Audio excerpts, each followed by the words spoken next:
Mainul Hasan Nobel আর বিতর্ক যেন সমার্থক শব্দ। কিছুদিন পরপরই নানা বিতর্কে আলোচনায় উঠে আসে তার নাম। শুধু তাই নয়, একের পর এক বিতর্কিত ঘটনার জন্ম দিয়ে বরাবরই সমালোচিত হন। তবুও নিজেকে সামলে উঠতে পারেননি জি বাংলার সারেগামা পা দিয়ে পরিচিতি পাওয়া এই নোবেল। কিছুদিন আগেই এক নারী তার বিরুদ্ধে ধর্ষণের অভিযোগ আনায় ফের তুমুল সমালোচিত হন এই গায়ক।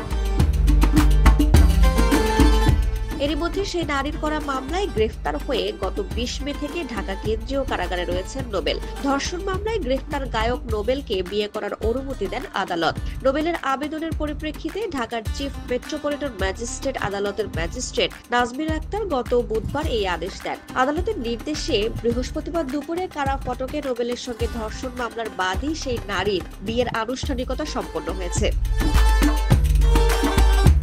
জানা গেছে, কারা ফটকে অনুষ্ঠিত নোবেল ও সেই নারীর বিয়েতে সাক্ষী হিসেবে দুজনের পক্ষ থেকে উপস্থিত ছিলেন নাজমা হোসেন, সাবিহা তারিন, খলিলুর রহমান ও সাদেকুল্লাহ ভূঁইয়া। নোবেলের এবারের বিয়ের দেনমোহর ১০ লাখ টাকা ধরা হয়েছে। এর আগে ২০১৯ সালের ১৬ সেপ্টেম্বর নোবেলের বিরুদ্ধে প্রথম ধর্ষণের মামলা হয়। চট্টগ্রামের এক তরুণী পাঁচলাইশ থানায় তার বিরুদ্ধে মামলা করেন। ধর্ষণের মামলার রেশ কাটতে না কাটতেই ওই বছরের ১৫ নভেম্বর সালসাবিল মাহমুদকে ভালোবেসে বিয়ে করেন নোবেল। পরে দুজনের মধ্যে ঝগড়া বিবাদ ও ফেসবুকে স্ট্যাটাস দেওয়ার ঘটনা ঘটে।